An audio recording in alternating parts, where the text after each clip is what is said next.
আসসালামু আলাইকুম। আমি professor doctor Mohammad Zafrullah YouTube স্বাস্থ্য কথা চ্যানেল থেকে বলছি।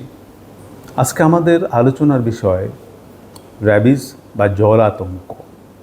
আপনারা জানেন যে বাংলাদেশ এশিয়ার অন্যতম একটি জলাতঙ্ক ঝুঁকিপূর্ণ দেশ। তারপরও বাংলাদেশ সরকারের গণটিকাদান কর্মসূচি, মাস ডগ ভ্যাকসিনেশন এবং সরকারি হাসপাতালসমূহে বিনামূল্যে প্রতিষেধক অর্থাৎ ভ্যাকসিন সরবরাহ করার জন্য বর্তমানে এটা অনেকটা কমে এসেছে। প্রায় বার্ষিক মৃত্যু 200 থেকে 300-তে নেমে এসেছে। তবে এটা একেবারে শূন্যর কোঠায় আনা দরকার। এবং আমাদের এই দেশে আমরা যে র্যাবিস ভাইরাস যে কুকুরের মধ্যে সবচেয়ে বেশি পাওয়া যায় এবং কুকুরে এটা একটা বুলেট টাইপের শেপটা হচ্ছে বুলেট টাইপের শেপের একটা ভাইরাস। এবং এই ভাইরাসটা হচ্ছে RNA virus, double standard RNA virus. এবং এর যে বাইরের যে আবরণটা এনভেলাপ বলি আমরা, সেটা লিপিড লেয়ার দিয়ে তৈরি। এবং এটার ভাইরাসটি মূলত আমাদের নার্ভাস সিস্টেমকে এফেক্ট করে এবং সহজে কিন্তু আমরা এই ভাইরাসটাকে যখন কুকুর আমাদেরকে কামড় দেয়, মানুষের কামড় দেয়, তখন আমরা যদি খুব ভালোভাবে পানি দিয়ে ধুয়ে নিই, ভালো করে ধুই, তাহলে অনেকাংশে অনেক ভাইরাস ওখান থেকে ধ্বংসপ্রাপ্ত হয়। কারণ হলো সে সাবান তার এনভেলাপ যে কাভারটা, সে কাভারটাকে ধ্বংস করে ফেলতে পারে। এখন সংক্রমণের আমাদের যে প্রাণী, সেই প্রাণীগুলো কারা আমাদের মধ্যে ছড়ায়, কীভাবে ট্রান্সমিশন হয়? যখন কোনো কুকুর মধ্যে র্যাবিস ভাইরাস থাকে এবং তখন সে যদি কামড়ায়, যাকে কামড়াবে তার মধ্যে এটা ঢুকে যাবে। এটা কুকুর হতে পারে, এটা কুকুর থেকে বিড়ালকে যদি কামড়ায়, বিড়ালের মধ্যে হতে পারে, শিয়ালের মধ্যে হতে পারে, বেজির মধ্যে হতে পারে, বাদুড়ের মধ্যে হতে পারে। সুতরাং এমনকি মানুষের মধ্যেও, মানুষ যদি কামড়ায়, মানুষের মধ্যে যদি এই ভাইরাস চলে যায়, মানুষ যদি অন্য কাউকে কামড়ায়, তার থেকে মানুষের মধ্যে যেতে পারে, যেটা অবশ্য হয় না সাধারণত। এবং এটার ইনকিউবেশনের সময় হচ্ছে 1 থেকে 3 মাস, ক্ষেত্র বিশেষে 7 দিন থেকে 1 বছর পর্যন্ত হতে পারে। এবং এটা সাধারণত আমাদের নার্ভাস সিস্টেম এবং স্পাইনাল কর্ডে কে এফেক্ট করে এবং আমাদের ব্রেইনকে এফেক্ট করে। এবং এই ভাইরাসটি আমাদের যে গতি, আমাদের নার্ভাস সিস্টেমকে এফেক্ট করার 12 থেকে 24 মিলিমিটার স্নায়ু পথে এটা প্রতিদিন এতটুকু পর্যন্ত যেতে পারে। প্রধান ঝুঁকির কারণ আমাদের সংবেদনশীল স্থানগুলো, যেমন যেসব স্থানে কামড়ায়, যেমন আমাদের হাত বা হাতেই বেশি কামড়ায় বা পায়ে কামড়ায়। কিন্তু যদি মুখে, মাথায় বা ঘাড়ে বা হাতের তালুতে এসব জায়গায় যদি কামড়ায়, তাহলে হয় কি, এটা মস্তিষ্কের খুব কাছাকাছি, তাহলে খুব তাড়াতাড়ি আমাদেরকে এফেক্ট করে বসে। এবং যখন এটা এফেক্ট করে, তখন সাথে সাথে এই ক্ষতস্থানকে আমাদের কামড়ের পর যদি কামড় দেয়, সাথে সাথে পানি এবং সাবান, ক্ষারযুক্ত সাবান অর্থাৎ কাপড় ধোয়ার সাবান দিয়ে ধুলে আরও ভালো হয়। এবং আমরা কোনো রকম কুসংস্কারকে বিশ্বাস করব না। কবিরাজ বা এগুলা যে চুন মরিচ এই সমস্ত জিনিস যে দেয়, এগুলা যেন না দেয় এবং দেরি যেন না করে, সাথে সাথে যেন পানি দিয়ে ধুয়ে ডাক্তারের কাছে চলে যায় বা ইনফেকশন হসপিটালে চলে যায়। এবং পানির প্রতি যখন এটা এই নার্ভাস সিস্টেমকে এফেক্ট করে, তখন যে প্রথম একটু জ্বর ভাব, গায়ে ম্যাজ ভাব, এই ধরনের ভাব হয়। তারপরে দেখা যায় হঠাৎ করে তার পানির প্রতি তীব্র আতঙ্ক এসে গেছে, সেটাকে আমরা বলি জল আতঙ্ক। অথবা তার বাতাস যদি লাগে, বাতাস থেকেও তার বাতাসেও তার এমনকি ফ্যান ছাড়লেও সেটা সহ্য করতে পারবে না, এয়ারোফোবিয়া। এবং তার হ্যালুসিনেশন হয়, অর্থাৎ সে অন্য কিছু ভাবতে থাকে। এবং প্যারালাইসিস, কামড়ের যে স্থান, সেই স্থান ধীরে ধীরে অবশ হয়ে যেতে থাকে এবং প্যারালাইসিস পুরো শরীরে ছড়িয়ে পড়তে থাকে।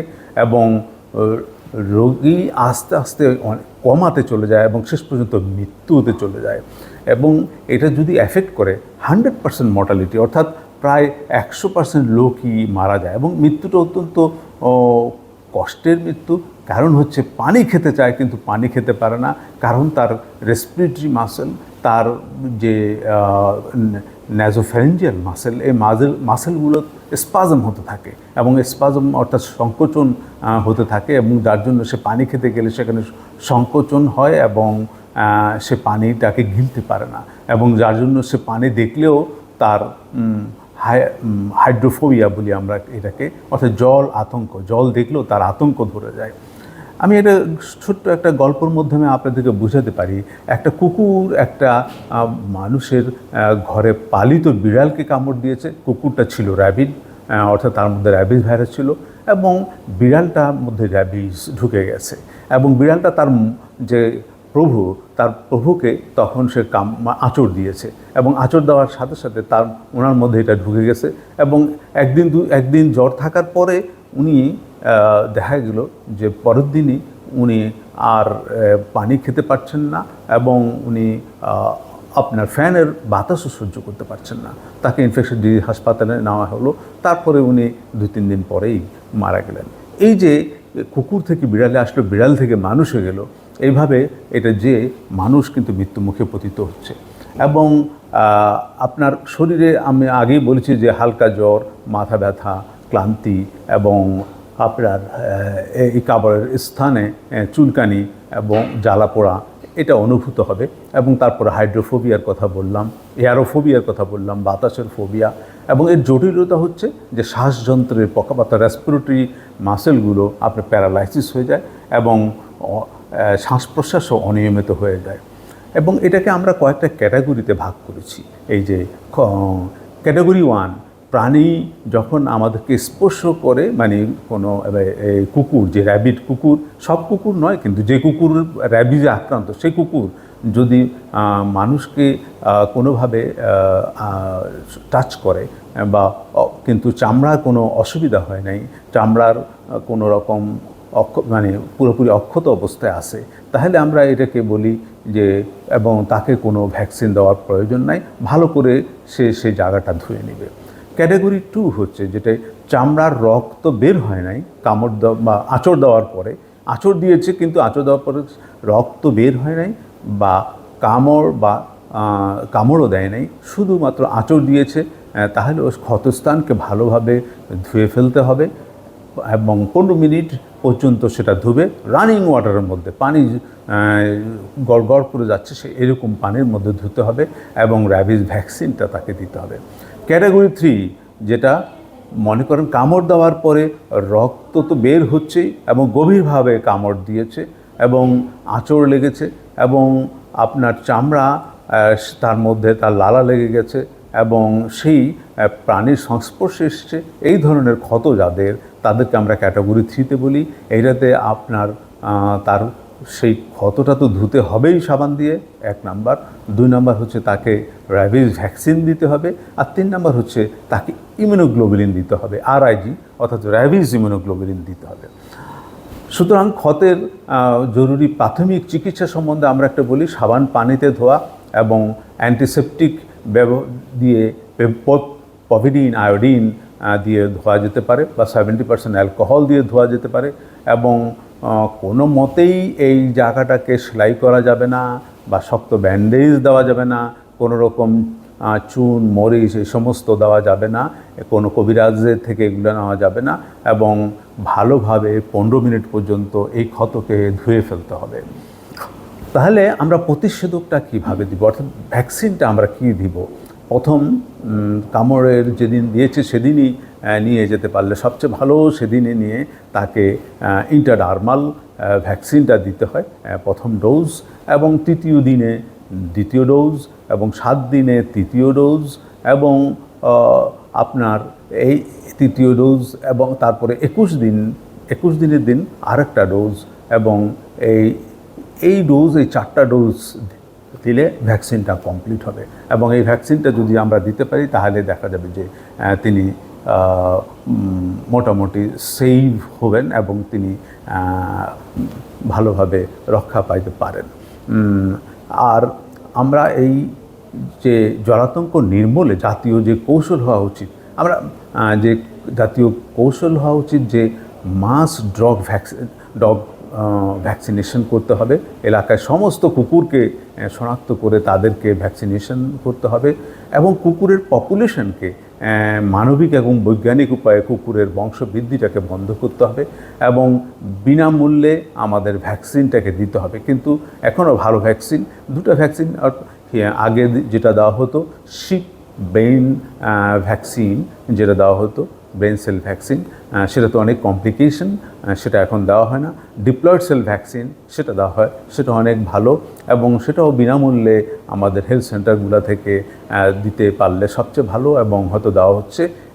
কিছু সময় হয়তো পাওয়া যায়, কোনো সময় হয়তো পাওয়া যায় না, তবে সরাসরি চলে আসতে হবে ইনফেকশন ডিজিজ হসপিটালে মহাখালী, সেখানে আসলে এটা পাওয়া যাবে। আমরা এটা ল্যাব ডায়াগনোসিস কীভাবে করতে পারি? সাধারণত ল্যাব ডায়াগনোসিসটা একটু কঠিন।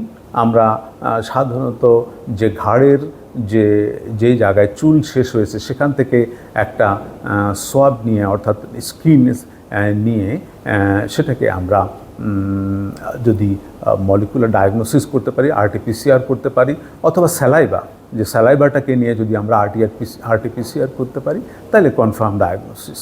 এবং যে ঘাড় থেকে যে নমুনাটা নেওয়া হয় সেটাকে অন্যভাবে যদি এটা অ্যান্টিজেন ডিটেকশন করা যায় তাহলেও আমরা এটাকে ডায়াগনোসিস করতে পারি।